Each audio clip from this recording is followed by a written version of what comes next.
Gente, hoje o que eu quero conversar com vocês é da página 97. Eu acho que no meu arquivo, no arquivo que eu mandei para vocês, não aparece a página, mas eu vou falar os dois tópicos. Eu quero falar um pouquinho da Comunidade Europeia do Carvão e do Aço e do Mercado Comum Europeu, tá? Que são os dois próximos níveis antes da gente chegar na construção da União Europeia.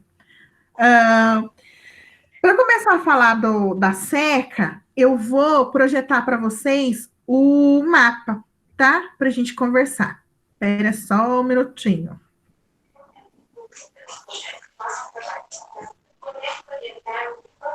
O meu computador tem vida própria, vocês conhecem a história já, né? Então, só um minutinho.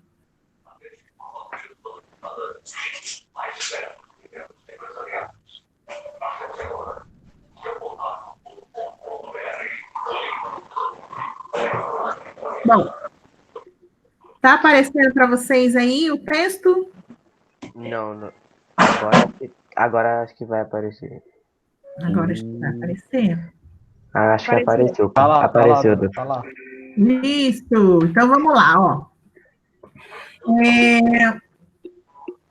Esse mapa tá uma porcaria, mas eu vou tentar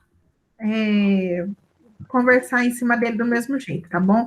A gente tinha visto, né, anteriormente, o surgimento do Benelux, que era, né, Bélgica, Luxemburgo e Países Baixos, também conhecido como Holanda, né? E a gente está falando, então, é desse pedacinho aqui, o Benelux. Só que quando a gente começa a falar e a entender aí como se dá a construção da seca, isso a partir de 1952, então um pouquinho depois aí do surgimento do Benelux, a gente percebe que outros países tentaram se juntar aí, né? Sendo eles a Alemanha, a França e a Itália. Percebam, galera, que eu tô aqui, ó, Alemanha Ocidental. Alguém sabe me dizer por que dessa nomenclatura? Porque a Alemanha, ela tá no Ocidente e no Oriente, não é? Ela tá no meio ali. 1952, o que está acontecendo no mundo? Guerra. Está dividido entre capitalismo e socialismo. Isso. Como que é o nome disso mesmo? Dividido em capitalismo e socialismo? Não era Guerra Fria? Guerra Fria, isso mesmo. Então, a gente está com a Alemanha Ocidental aqui na seca, por quê? Porque a Alemanha Ocidental era de qual lado? Capitalista ou socialista? Capitalista? Era socialista. Era capitalista? Ah, tá, porque tem o Muro de Berlim, não tem? Aí eu me perdi nessa. Isso, tem o Muro de Berlim. Então, a ocidental é a Alemanha que está aliada aos Estados Unidos, ao bloco capitalista, tá? Então, a seca, ela se junta aí com os países do Benelux, junto os países do Benelux, com a França, com a Alemanha e com a Itália. E é interessante a gente perceber, a gente levar em consideração que a Alemanha e a França, gente, vocês desculpam meu cachorro que inventa de latir bem na hora que eu estou conversando com vocês, mas tá bom. A França e a Alemanha, elas não se dão muito bem. Tinham umas tretas ali anteriores, não eram muito parceiros. Só que eles acabaram deixando essas diferenças de lado quando eles perceberam que seria mais interessante, do ponto de vista econômico, manter uma relação mais próxima, tá? Por quê? Primeiro vamos tentar. A gente chama aí de CECA, né? A Comunidade Europeia do Carvão e do Aço. E eles criam, né? Esses países se reúnem, formando uma união aduaneira, assim como era lá o Benelux, pensando especificamente nesses produtos: o carvão mineral, o aço, o minério de ferro e o ferro velho, né? Então, era para facilitar o comércio desses produtos, porque, como eu disse na semana passada, esses produtos são base da indústria, né? Seja como fonte de energia, seja como matéria-prima.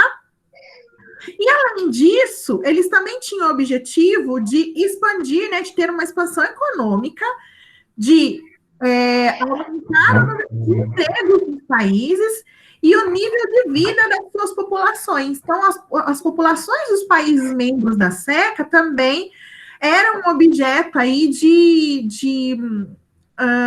era uma meta para eles, né? Melhorar as condições de vida dessas pessoas. Então, veja, tinha a perspectiva econômica, sim, né, de facilitar as transações, mas também tinha um olhar para os povos desses países. Isso é uma coisa que é nova nesse momento, né? Mas aí a gente também não pode deixar de levar em consideração que a gente está falando do pós-guerra, né? Então, depois da Segunda Guerra, também tem essa preocupação com as pessoas, certo? Agora, vamos entender por que tem essa treta entre a França e a Alemanha. As jazidas de carvão mineral e de minério de ferro, que no mapa, é como eu tô falando, tá ruim a legenda, as cores, mas vocês acreditam em mim aqui, tá? As bacias carboníferas, que tá na legenda aqui, onde eu tô passando a setinha, ó, bacias carboníferas.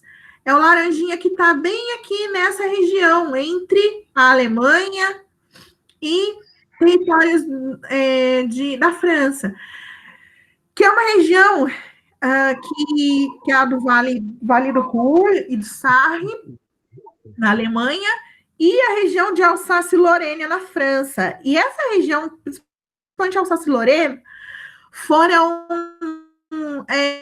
disputadas entre, né, a Alemanha e a França no século XIX. Eles já tinham tretas anteriores por conta dessa mesma região. Mas quando eles perceberam que isso poderia ser interessante do ponto de vista aí dessa integração econômica e para a reconstrução da Europa no pós-guerra, eles acharam que seria mais interessante, melhor a gente parar de brigar por conta disso e unir as nossas energias para buscar essa expansão econômica, né, e a melhoria de vida dos nossos habitantes.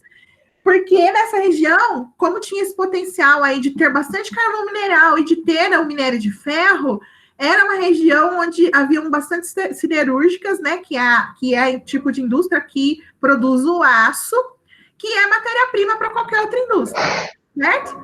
Então, eles conseguiram deixar suas diferenças buscando essa integração, né? E essa harmonização, eles realmente conseguiram se harmonizar, né? Deixar as diferenças de lado, e isso possibilitou essa perspectiva de uma Europa grande, de uma Europa unida, buscando essa melhoria aí das condições de vida. Até aqui tudo bem, gente?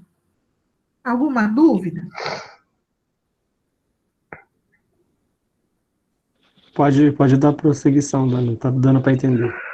Pode continuar. Então, se eu posso continuar, continuarei, tá bom? Vamos lá. Agora a gente não tem mapinha, infelizmente, mas é uma perspectiva importante de entender. Então, até recomendo que você puxe seu caderno de geografia de lado aí e tome nota de alguma das ideias que eu vou colocar, tá bom? O mercado comum europeu e a comunidade econômica europeia. Então, assim, depois que a SECA deu super certo e que funcionou essa integração entre esses países, em 1957 foi assinado o Tratado de Roma, que deu origem ao mercado comum europeu, tá? Que ampliou, na verdade, as premissas que o acordo da SECA tinha. Então, as ideias que tinham lá na SECA foram mantidas e eles aumentaram a maneira como eles iam se integrar e se interagir. E o que é interessante a partir do mercado comum europeu é que não só mercadorias e capitais, né, dinheiro poderiam circular. A partir do Tratado do Mercado Comum Europeu, as pessoas podiam circular através dos países que faziam parte do bloco. E isso é muito importante, gente, livre circulação de pessoas. O que significa isso? Eu sou uma cidadã alemã e eu quero ir para a França. Eu não preciso pedir um visto para entrar na França. Eu sou de um país que faz parte do mercado comum europeu. Eu só apresento o meu documento de identificação, falando lá, sou cidadã alemã, estou indo para a França.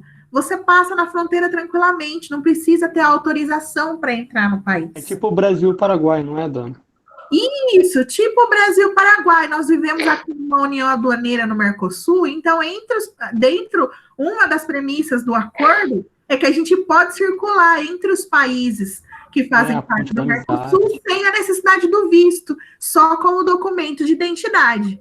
E ainda assim tem gente que dá umas mancadas, né? Que vocês viram, o Ronaldinho sendo preso porque apresentou documento falso, né? Ai, meu Deus, é o fundo do poço, né? Mas tudo bem. Deixa esse momento para lá, porque, meu Deus. Mas se a gente pensar que nós estamos falando de novo, ó, 1957, nós estamos aí no processo da Guerra Fria, dessa questão dos alinhamentos, ou você é socialista ou você é capitalista, você não pode não escolher um lado, você tem que escolher um lado, e no auge dessa coisa do escolher um lado, você permite que as pessoas circulem entre os países, né? Então, além de capital e serviço, então, além do dinheiro, de mercadoria, a gente também tem a circulação das pessoas, e isso é muito importante, tá? Essa circulação de pessoas é uma coisa boa ou ruim? É uma coisa boa. Você deixar as pessoas circularem, você permitir que elas circulem, você também tem uma oferta de mão de obra, né? Porque, por exemplo, vamos supor, a gente tem aqui um profissional brasileiro altamente qualificado que quer ser contratado por uma empresa dos Estados Unidos. Ele precisa, né, apresentar uma série de documentos comprovando que ele está indo para lá para trabalhar, para que os Estados Unidos aceite a entrada dessa pessoa ali. Se a gente vivesse numa condição onde eu posso circular livremente, se a gente tivesse esse... É claro, eu tô viajando, né? Porque jamais os Estados Unidos vão deixar a brasileira entrar livremente sem perguntar o que a gente está indo fazer lá, né? A política imigratória deles é muito rígida. Mas pensando aí dentro do mercado europeu, entre esses países, era uma questão de oferta de mão de obra também. Porque nós estamos falando, de novo, ainda em 1957, ainda fazia pouquíssimo tempo que a gente tinha saído dessa ideia da Segunda Guerra. Gente, meus cachorros vão morrer de latir, meu Deus. Eles querem participar da aula. Acho que querem também, meu Deus do céu, inconvenientes. O que acontece? A ideia do pós-guerra, a ideia de que está faltando tudo, inclusive, gente, tanto é que lá no Plano Marshall, uma das coisas que os Estados Unidos oferecem para a Europa é mão de obra técnica, né? Oferecem, sei lá, engenheiros, mão de obra qualificada para ajudar no processo de reconstrução. Então, faltava mão de obra. Então, quando você abre as fronteiras dos países, fala, ó, alemão pode vir para a França, o francês pode ir para a Bélgica, o belga pode vir para Luxemburgo, de Luxemburgo eu posso ir para a Holanda, eu posso circular entre esses países, eu também resolvo esse problema da falta de mão de obra especializada. A mão de obra estava faltando. Então, naquele momento, aquilo era extremamente positivo, permitir que as pessoas circulem, né? Hoje, quando a gente olha hoje para a União Europeia, a gente vê que nem todo mundo enxerga a circulação de pessoas como uma coisa positiva. A gente vai ver, né, no andar desse capítulo que isso acabou resultando até mesmo na saída de um país importante da União Europeia. Eles preferiram deixar de fazer parte da União Europeia do que permitir que as pessoas entrem no seu território. Hoje, essa visão é uma visão diferente, mas lá naquele momento, era importante deixar as pessoas circularem. Deu para entender, Brian? Deu. Beleza. Bom, aí, isso foi quando os outros países da Europa começaram a perceber que esse mercado comum ele estava funcionando, estava dando certo, e que existia ali um ganho econômico e de melhora de vida dos países que faziam parte do mercado comum europeu, outros países começaram a se interessar a querer e querendo fazer parte do mercado comum. Então, em 73, entra aí a Dinamarca, o Reino Unido, a Irlanda, perdão.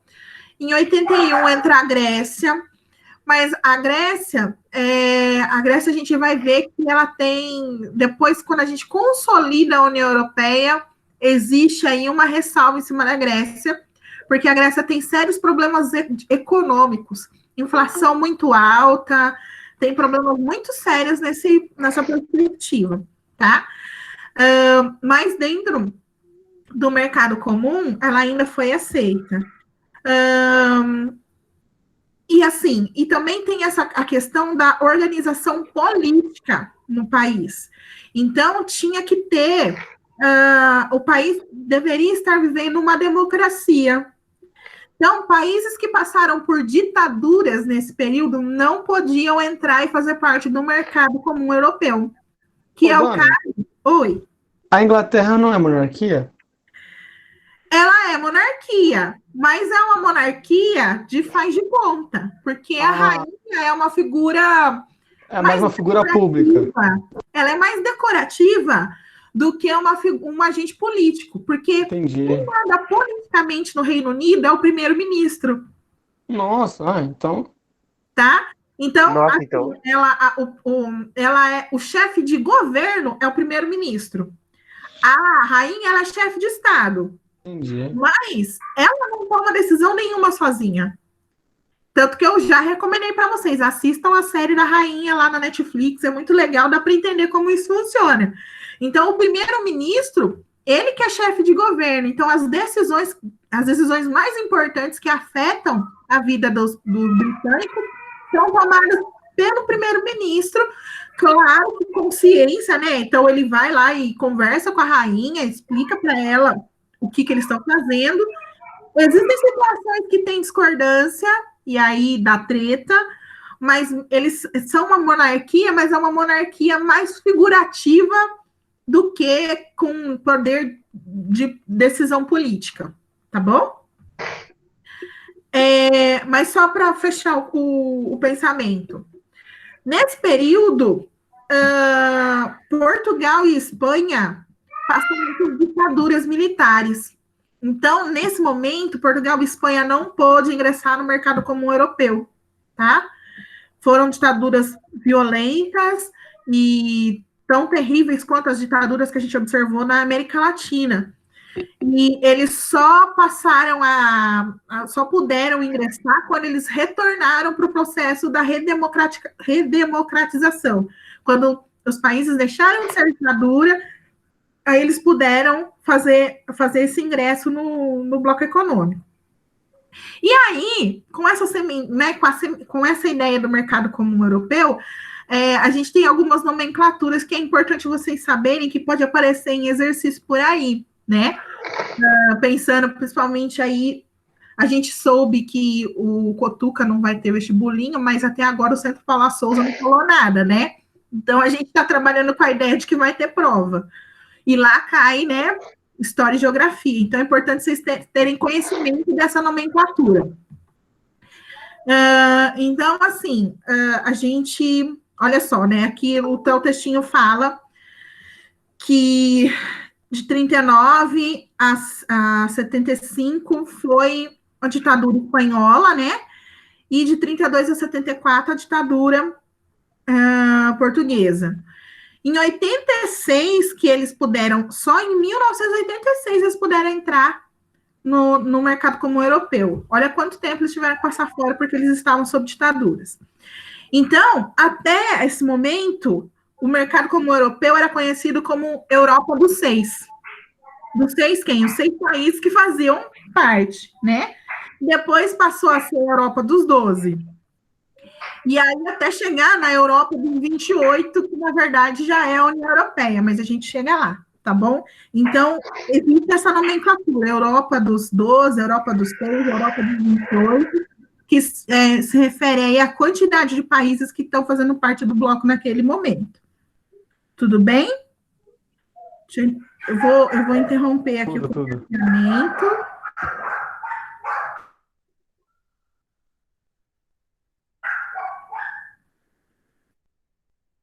Né?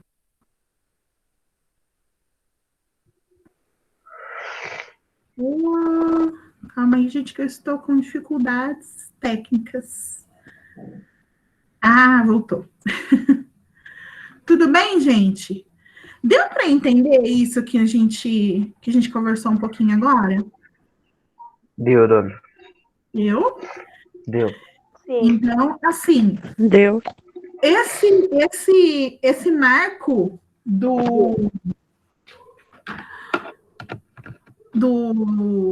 ai, desculpa, fugiu a palavra. Esse marco da circulação de pessoas é importantíssimo. Importantíssimo naquele momento, né? Como eu disse. A gente vai falar posteriormente da situação da União Europeia hoje, e vocês vão perceber que, na real, essa visão da circulação de pessoas hoje, em vários países, ela é mal vista. Aí, vamos tratar de questões modernas, como a ideia dos refugiados de área de conflito, dos imigrantes ilegais, e mesmo aqueles que migraram e se tornaram legais, mas que, por conta da xenofobia, não tem esse conforto, essa liberdade de circular entre os países. Tudo bem, gente, até aqui? Yes. Então, assim, hoje era isso que eu queria conversar. Eu vou interromper a gravação, tá bom? Vou encerrar aqui.